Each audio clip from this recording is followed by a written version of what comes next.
Hello and welcome dear students, बहुत बहुत स्वागत है आप सभी का हमारे इस वीडियो लेक्चर में।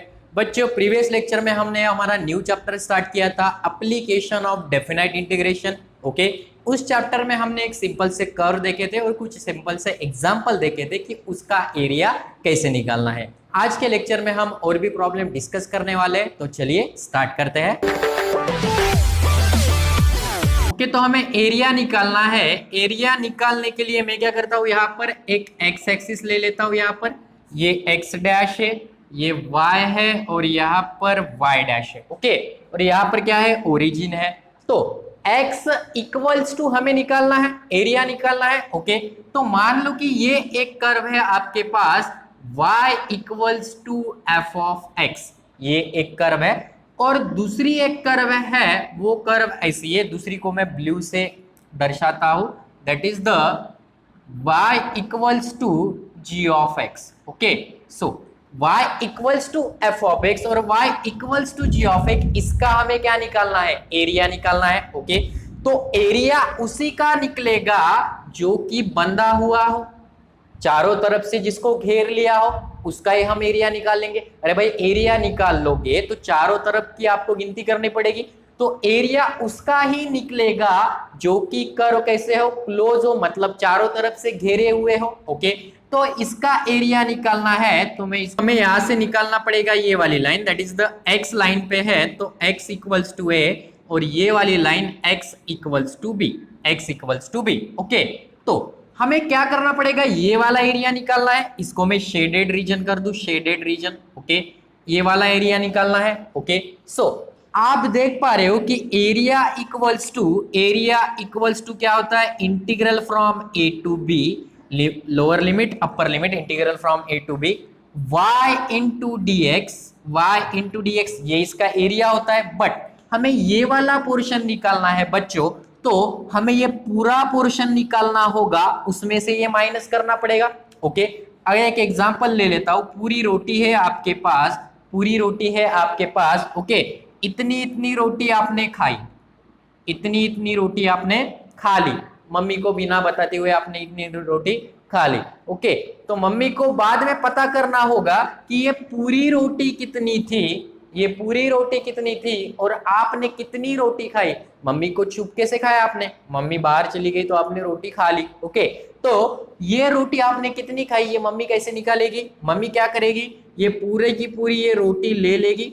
ओके, पूरी की पूरी रोटी ले लेगी और इसमें से ये वाला पोर्शन जो बचा है, ये ब्लैक वाला पोर्शन, पूरी की पूरी रोटी ले लेंगी और जितना पोर्शन बचा है उस पोर्शन को, पूरी की पूरी जो रोटी है उसको माइनस कर देंगे। ओके, सो मैं मानता हूं कि आपने ये वन रोटी खाई, वन पोर्शन खाया रोटी का, पूरा पोर्शन कितना था, 4 था, 4 माइनस। ओके, सो कितने बचे हैं आपके पास, 3 है, तो कितना खाया आपने, 1 खाया। ऐसे एग्जांपल आ जाएगा। तो मैं बताना ये चाहता हूं कि ये पोर्शन निकालना है तो हमें ये पूरा पोर्शन निकालना पड़ेगा, ये पूरा portion y is equals to the F of X, ये पोर्शन निकालना पड़ेगा और माइनस करना पड़ेगा y is equals to the g of F of X. तो हमारा फार्मूला क्या बन जाएगा, integral from A to B F of X into D X minus integral from A to B G of X into D X, और इसका mod भी लगा देंगे। मॉड किस लिए, ताकि एरिया जो है वो हमेशा पॉजिटिव आता है, वो निगेटिव ना आए, इसलिए हम यहाँ पर क्या लगा देंगे, ये मॉड लगा देंगे। ओके, मैं फिर से बता दूं कि ये कर्व था, ब्लू वाला सॉरी ग्रीन वाला एक दूसरा कर्व था, तो ये पूरे में से ये माइनस करेंगे तो हमें क्या मिल जाएगा, इसका एरिया मिल जाएगा। आओ चलो कुछ एग्जांपल देखते हैं और ये वाला कंसेप्ट क्लियर कर देते हैं। Okay, using integration find the area of the reason bounded by the line 2y plus x equals to 8 और x axis and the line x is equals to 2 and y is equals to the 4। क्या है question, ऐसा area निकालना है जो bounded है, किस किस के साथ बाउंडेड है, 2x plus y, x plus 2y equals to 8, ये वाला equation, x axis x equals to 2 और y इक्वल्स टू 4, ये चारों मिला के एक बाउंडेड रीजन बना रहे हैं, उसका आपको क्या निकालना है, एरिया निकालना है। ओके, सो पहले इसकी डायग्राम निकाल लेंगे। तो डायग्राम निकालने के लिए हमारे पास क्या है, गिवन इक्वेशन इज या गिवन लाइन इज, ऐसा लिखो, given line is 2y plus x equals to 8, that is x plus 2y equals to 8, ऐसा लिख सकते हैं इसको। ओके, इसके पॉइंट निकालो, हमें इसका डायग्राम निकालना पड़ेगा। तो ये कैसे निकालते हो, ये पढ़ाया है, x और y लिखेंगे, यहाँ पे 0 लिखेंगे, यहाँ पे 0 लिखेंगे। जब x की वैल्यू 0 है तब y कितना आएगा, y आएगा 4। x की वैल्यू 0 है तो y कितना आएगा, 4 आएगा। जब y की वैल्यू 0 है तो x कितना आता है, 8 आता है। तो ये डायग्राम में निकाल लो, यहाँ पे निकाल रहा हूं मैं डायग्राम। ओके, ये हमारा x, यहाँ पे x डैश, यहाँ पे y और यहाँ पे y डैश, यहाँ पे origin O। Okay, so x plus 2y equals to 8, ये वाली लाइन निकालेंगे। तो एक पॉइंट हमें क्या मिला, यहाँ पे पॉइंट लिख लेते हैं, इसका पॉइंट यहाँ ना लिखते हुए यहाँ पे लिख लेते हैं। ओके, सो एक्स वाई क्या मिला हमें, एक्स वाई मिला 0 4 और दूसरा पॉइंट मिला 8 0। एक्स वाई मिला 0 4 और दूसरा पॉइंट मिला 8 0। तो 0 1 2 3 4 5 6 7 8, 1 2 3 4 5 6 7 8। ओके, ये यहाँ पर 8 है हमारा। ओके, सो 0 4 कहाँ पे होगा, ये यहाँ पे होगा। ओके, 8 0 का, सॉरी 0 4 ये गलत हो गया ना, ये यहाँ पे नहीं होगा। 0 x एक्सिस पे है, y 4 है, तो ये यहाँ पे होगा। ओके, उसके बाद 8 0 ये यहाँ पे होगा। ओके, सो इन दोनों को जोड़ दो, इन दोनों को जोड़ दिया। ओके, आप इसको बड़े अच्छे से निकाल लेना, स्केल लगा के इसको आप निकाल लेना। ओके, ये ऐसी लाइन आपके पास निकल के आ जाएगी। कौन सी लाइन है ये, 2y plus x equals to 8, ये वाली लाइन है। ओके, ये वाली लाइन हमने निकाली। अब x एक्सिस के साथ बना रहा है, तो ये हमारा x एक्सिस है, ये हमारा x एक्सिस है, ये भी हो गया, ये भी हो गया। अब the line x equals to 2, ऐसी लाइन है x इक्वल्स टू 2, मतलब parallel to y axis, x equals to 2 ये वाली लाइन हुई। तो यहां से लेकर यहां तक आ जाएगा, that is the x equals to 2। उसके बाद y equals to 4, y axis पे y इक्वल्स टू 4, मतलब parallel to x axis. So 1 2 3 4, y equals to 4, तो ये वाला रीजन ऐसा आ जाएगा। ओके, सो ये हमें मिल गया y equals to 4, y equals to 4। Okay, y equals to 4। तो यहाँ पे तो रीजन नहीं बन रहा है, मुझे लगता है कि यहाँ पे क्वेश्चन में हमने थोड़ा सा गलत लिख दिया। यहाँ पे क्या होना चाहिए था, x इक्वल्स टू 4 लिख दो, यहाँ पे x इक्वल्स टू 4। तो x इक्वल्स टू 4 क्या होगा, ये होगा। तो ये मिलेगा हमें x इक्वल्स टू 4। तो ये इसका जो कॉमन रीजन आ रहा है, इसका क्या आ रहा है, कॉमन रीजन जो आ रहा है वो हमें लेना होगा। तो इस x एक्सिस के नीचे वाला रीजन ये है, इसका रीजन ये है, इसका रीजन ये है, x एक्सिस के नीचे वाला रीजन ये है। तो ये कॉमन रीजन मिल गया, बस यही हमें निकालना है, यही हमें निकालना है। ओके, सो शेडेड रीजन, शेडेड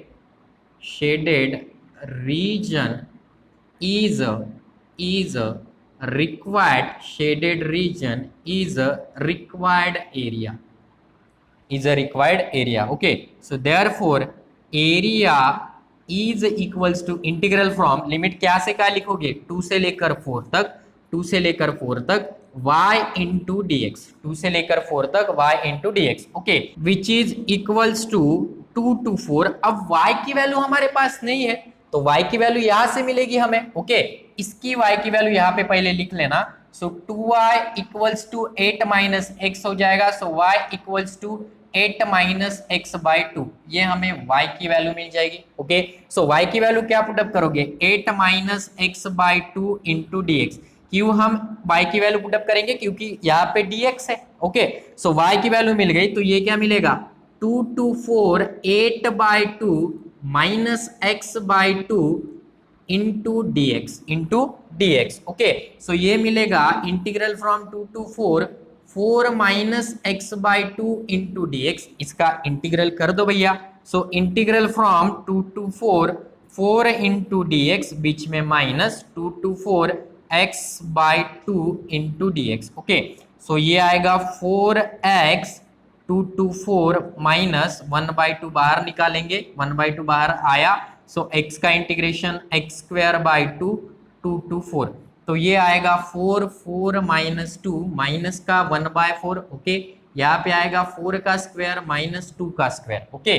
सो इसको सॉल्व कर दो, 4 यहाँ पे आएगा 2 माइनस 1/4, 16 माइनस 4, तो ये आएगा 8 माइनस 1/4, 16 माइनस 4 12, तो ये आएगा बच्चों 8 minus 12/4, so 8 minus 3, so which is equals to 5 square unit. इसका आंसर कितना आया? 5 स्क्वायर यूनिट। तो कुछ इसी प्रकार के हम एग्जाम्पल सॉल्व करने वाले हैं जिसमें हम एरिया निकाल रहे हैं, ओके।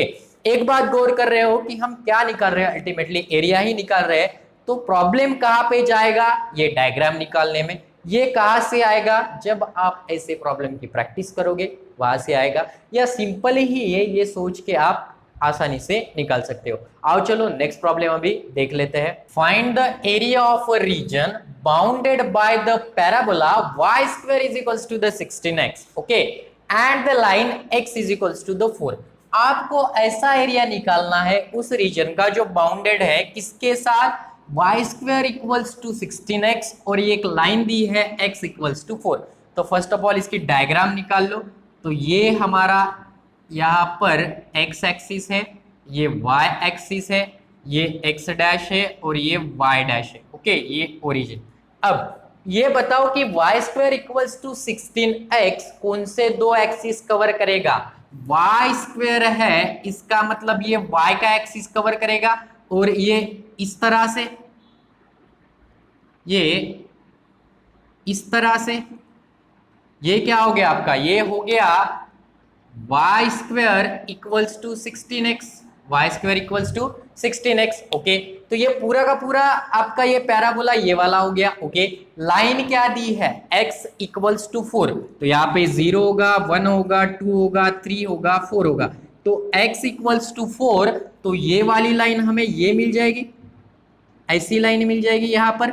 इसको मैं नाम देता हूँ PQ, x इक्वल्स टू 4। ये भी यहाँ पर 4 है ना, y के बारे में कुछ नहीं बोला ले उन्होंने, y का पैराबोला दिया है, ओके, और x इक्वल्स टू 4 दिया है उन्होंने, तो ये पूरी की पूरी लाइन x इक्वल्स टू 4 हो जाएगी, parallel to y axis, okay. तो इसका रीजन निकालना है, मतलब ये वाला जो पोर्शन है, ये वाला जो पोर्शन है उसका हमें क्या निकालना है? एरिया निकालना है, इसका हमें एरिया निकालना है, okay. So given y square equals to 16x, ओके। सो इससे y इक्वल्स टू क्या मिलता है बच्चों? Under root of plus minus under root of 16x, तो y इक्वल्स टू क्या मिलेगा? 4 अंडर रूट x। हम पॉजिटिव वैल्यू लेंगे, हमें एरिया निकालना है, ओके। सो 4 यहाँ पे प्लस माइनस लिख दो, कोई प्रॉब्लम नहीं, 4 अंडर रूट x। जब इंटीग्रेशन में करेंगे तब प्लस से लिखेंगे, ओके। तो हमें क्या निकालना है? Required area is equals to area of, अभी ये टोटल एरिया निकालना है, तो एरिया ऑफ यहां से निकालना पड़ेगा हमें, ये पूरा निकालना है। तो PO, यहाँ पे पॉइंट दे दो, ये C, POCP, ये वाला पहले एरिया निकालेंगे, POCP, ये वाला पहले एरिया निकाल लो। सो POCP ये वाला एरिया हो गया, प्लस ये वाला भाग बचा है हमारा, तो इसमें भी हम करेंगे कि QOCQ, ऐसे करके हमें पूरा एरिया मिल जाएगा। सो Q area plus area QOCQ, ये भी एरिया मिल जाएगा, ओके। तो क्या आप देख पा रहे हो कि ये जो POCP है इसके ही बराबर क्या है? QOCQ है। ये जितना ऊपर है उतना ही वो नीचे है, पैराबोला है ना, जितना ऊपर है उतना ही वो नीचे है, मतलब ये वैल्यू और ये वैल्यू दोनों सेम है।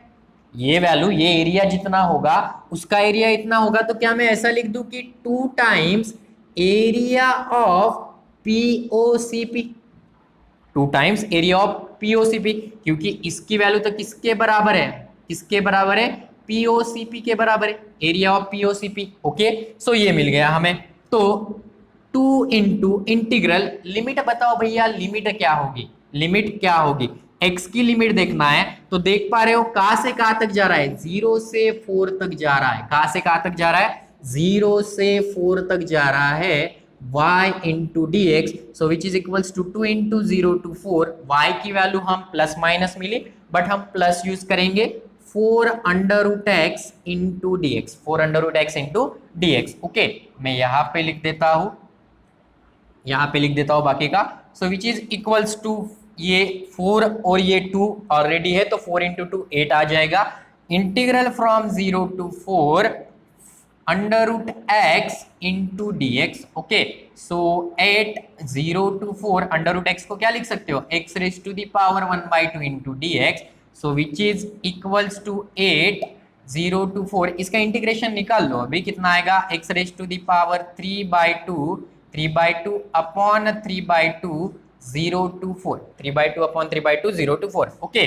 सो 8 ये 3/2 है तो उल्टा हो जाएगा तो क्या होगा, 2/3 होगा। Okay, x raise to the power 3/2 0 to 4, तो ये होगा 16/3, कितना होगा 16/3। Okay, x raise to the power that is the 4 raise to the power 3/2 minus 0 raise to the power 3/2, तो ये आएगा 16/3। ओके, 4 को क्या लिख सकते हो, 4 इंटू रूट 4 लिख सकते हो, 4 इंटू रूट 4। ओके, माइनस 0, तो ये आएगा, ये कितना आएगा भैया, कहाँ पे लिखूँ, यहाँ पे लिख दूँ, चलो यार लिख देता हूँ, दिखेगा आपको। ओके, डायग्राम का काम तो हो गया, आप निकाल लेना इसको। सो ये 4 बार आ जाएगा, सो 16 इक्वल्स टू 16/3। ओके, और ये 4 इसको क्या लिख सकते हो, अंडर रूट 4 को 2 लिख सकते हो। ओके, सो 16/3 इंटू 8, तो ये आएगा कितना आएगा, 8 छक्कम 4, सो 4 और 8 और 4, so 128/3 square unit, 128/3 square unit. Okay, so इसका भी एरिया हमने बाखूबी से निकाल लिया, तो समझ रहे हो बात को, एरिया कैसा निकालना है। आओ चलो एक लास्ट एग्जांपल देख लेते हैं और उसके बाद हमारा वीडियो लेक्चर फिनिश करते हैं। ओके, तो ये लास्ट एग्जांपल देख लो, सेम टू सेम जो अभी एग्जांपल देखा उसी के जैसा है। Find the area of the reason bounded by the curve x square equals to 16y, okay, y equals to 1, y equals to 4 and the y axis lying in the first quadrant। okay, तो पहले ये निकाल लो कि parabola क्या है, x square equals to 16y, तो ये x axis, ये x डैश, ये यहाँ पर y एक्सिस और यहाँ पर ये y डैश, किसका स्क्वायर है, x का स्क्वायर है, मतलब x के दोनों एक्सिस आएंगे। ओके, तो कैसा आएगा बेटा, ये ऐसा आएगा। ओके, ये क्या है, x square equals to 16y, x square equals to 16y। Okay, so यहाँ पर y इक्वल्स टू 1 और y इक्वल्स टू 4 ऐसा बोल रहा है, तो ये अच्छा यहाँ से निकल गया क्या ये, चलो इसको अच्छा सा बना लो, ये गया पैराबोला ऐसा। ओके, सो ये 0 है यहाँ पर, आप यार अच्छे से निकाल लेना। ओके, इस तरह से, तो y इक्वल्स टू यहाँ पर 1 2 3 4 इतना हो जाएगा, तो y इक्वल्स टू 1 मतलब पैरेलल टू x एक्सिस, तो ये वाली लाइन आ जाएगी। ओके, ये कौन सी लाइन है हमारी, y इक्वल्स टू 1। ओके, उसके बाद y इक्वल्स टू 4 मतलब ये वाली लाइन आ जाएगी, ये कौन सी है, y इक्वल्स टू 4। अब बात आती है कि सर इसका ये वाला पोर्शन ले, ये वाला पूरा पोर्शन ले, हमें तो कॉमन पोर्शन चाहिए ना, तो x इक्वल्स टू 1, तो इसके ये वाला पोर्शन आएगा, एक तो ये वाला पोर्शन आएगा, इसकी जिसकी मैं बात कर रहा हूं, ये वाला पोर्शन आएगा या ये वाला पोर्शन आएगा, दो ही बातें हो सकती है। ओके, एक तो ये पोर्शन आएगा क्योंकि ये चारों तरफ से बंधा हुआ है। ओके, तो ये लेना है कि ये लेना है, तो ये कौन बताएगा, ये बड़ा सा हिंट हमें बताएगा कि हमारा जो पोर्शन है, जो एरिया है, वो कहाँ पे लाई कर रहा है, रीजन वो फर्स्ट क्वाड्रेंट में लाई कर रहा है, और इसका फर्स्ट ये होता है, सेकंड ये होता है, ये थर्ड होता है, ये फोर्थ होता है, बचपन से पढ़ा है आप लोगों ने। Okay, so first second third fourth, तो इसका रीजन कौन सा होगा बच्चों, ये वाला इसका रीजन होगा। ओके, जिसकी हम बात कर रहे थे। तो लिमिट्स क्या से क्या मिली, 1 से लेकर 4 तक कौन वैरी हो रहा है, y वैरी हो रहा है, 1 से लेकर 4 तक कौन वैरी हो रहा है, y वैरी हो रहा है। ओके, सो हमें y निकालना, हमें x की वैल्यू निकालनी पड़ेगी। सो क्या गिवन है हमें, given x square equals to 16y, so x equals to ये मिलेगा plus minus 4y, x equals to plus minus 4 under root y, ये मिलेगा। Okay, so required area is equals to कहां से लेकर कहां तक, 1 से लेकर 4 तक x इंटू y एक्सिस पर है, इसलिए यहां पर क्या आएगा बच्चों, y आएगा। ओके, सो 1 to 4 x की वैल्यू क्या है, 4 under root y into d y, so which is equals to 1 to 4 under root y into d y. Okay, so which is equals to 1 to 4, इसको y को क्या लिख सकते हो, 1/2 into d y, so 4y raise to the power 3/2 upon 3/2, 1 से लेकर 4 तक। Okay, so ये 4 ये उल्टा हो जाएगा 2/3। ओके, सो यहाँ पर y raise to the power 3/2 1 to 4, तो ये आएगा 8/3 4 raise to the power 3/2 minus 1 raise to the power 3/2, इतना आ जाएगा। Okay, so which is equals to 8/3 in bracket 4 into root 4 ये आ जाएगा। ओके, माइनस 1 इंटू रूट 1, या 1 का पावर कुछ भी रखो यार, कितना आता है, 1 आता है। सो ये 4/3, 4 इसको 2 लिखेंगे माइनस 1, सो 8/3, 8 माइनस 1, सो 8/3 और ये 7, 56/3 square unit, 56/3 square unit. Okay, so ये वाला प्रॉब्लम यहाँ पे फिनिश होता है। इनमें से ही कुछ प्रॉब्लम आपके एग्जाम में आएंगे, जितने भी हमने प्रॉब्लम लिए हैं यहाँ में से ही चांसेस है कि आपके एग्जाम में आ जाए। जनरली एक्सरसाइज के बहुत कम पूछते हैं, सॉल्व एग्जाम्पल ही आपको एग्जाम में पूछते हैं, बट ऐसा नहीं है कि एक्सरसाइज के छोड़ना है, उनको भी बाय प्रैक्टिस के लिए करके रखना है। आ गया तो कौन गारंटी ले रहा है, कोई गारंटी नहीं ले रहा है। 90% एक्सरसाइज के जो सॉल्व एक्सरसाइज के 10% एग्जाम्पल आते हैं, चांसेस है कि 10% आ जाए और 90% सॉल्व एग्जाम्पल ही आते हैं। ओके, सो आपको ये वाला चैप्टर इजी अभी जा रहा होगा, ऐसी आशा करता हूँ। नेक्स्ट वीडियो लेक्चर में हम पूरा का पूरा चैप्टर कंप्लीट कर देंगे, जहां से हम 3 या 4 एग्जाम्पल डिस्कस करने वाले हैं। अब आप एक्सरसाइज और मिसलिनियस इसकी स्टार्ट करना चालू कर दो। ओके, सो ठीक है बच्चों, मिलते हैं हम नेक्स्ट वीडियो लेक्चर में, तब तक आप बने रहिए हमारे साथ और देखते रहिए हमारे video lecture. Thank you very much for watching this video.